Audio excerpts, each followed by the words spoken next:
Hey guys, my name is Lisa, and my husband Peter and I have been foster parents for 2 years to a sibling group of 3, and I make weekly videos about foster care, so make sure to subscribe if you are not already. In last week's video, I talked about how it looks like we have a direction now, which I'm very thankful for, and that is looking like reunification for this family. So I shared my emotions, and it's like this is the goal of foster care, this is what we've been praying for, and yet I'm attached to these kids. So after I shared that video, several different people asked pretty much the same question, and I thought I would make a video on that. And the question is, okay, so if this is going to be a gut-wrenching experience of, when kids come into care and then when they're reunified, why basically put myself through this? Why not just go the route of adoption? There are a lot of different things that I'm going to kind of talk through with that. I will say the short answer for me is that at this point in my life, this is what I feel called to do, is to foster. And that's going to be different for every single person. So in the United States, there are over 400,000 children in foster care at pretty much any given point. And currently about 100,000 of those, so a fourth of those children, their parental rights have already been terminated. And they are still living with a foster family, but they are looking to be put into a home that is pre-adoptive and, can adopt them and give them a forever home. That would be an option for us to still, adopt through foster care. And, I think maybe at some point we would do that. And I think that is a great option for a lot of people who want to get involved with foster care. And, you can actually get involved with foster care. You can sign up and say, hey, we're just looking to be, pre-adoptive placement. A lot of times at that point, you are going to be getting older children, school age and up, because they've already been in the foster care system for several months to years, and for whatever reason, the current home that they're with, they aren't feeling that they should be in an adoptive home, and so they need to get those children into an adoptive home.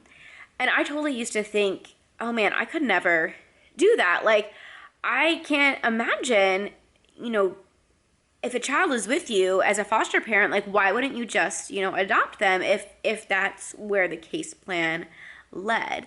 But I will say that I get it now. As Peter and I have been thinking and planning for these children in our life now, and we weren't sure what the plan was going to be, and at points it looked like maybe it would go the adoption route. And, we had to really think, it's like, well, we think we were going to do that. However, when we do that, or if we did that, then that's like 3 spaces in our home, that's full. And now we wouldn't be able to possibly take large sibling groups. And, in this home, we wouldn't be able to. We'd have to get a larger home with more bedroom space to be able to take another sibling group. And right now we're super passionate about taking sibling groups, but then that means then, once you adopt a sibling group, then you have less space in your home for other placements. And I don't know how to explain it, except I just don't feel like God is done with us in our fostering journey. And part of fostering that I really like is it's the hard part too, but, constantly cheering on the birth parents, keeping communication with them, sharing them updates with them, praying for them, and just constantly, it's hard, all the different appointments, the different therapy, but, these people have become part of our tribe, the people that I talk to on a regular basis, the CASA, the caseworker. I enjoy spending time with them, and then all of a sudden, they would be out of our life, and sometimes, things cause different headaches when I'm trying to get something done, and I have to talk to this person, that person, and who should I talk to get this done? And it can get frustrating. At the same time, I don't know, at this point in my life, I'm okay with that. And in fact, I am thankful that I have so many different people to talk with that I didn't know before. So I know that I'm going back and forth, and you're probably like, well, your video last time doesn't make any sense. That's what I'm telling you. These emotions are crazy.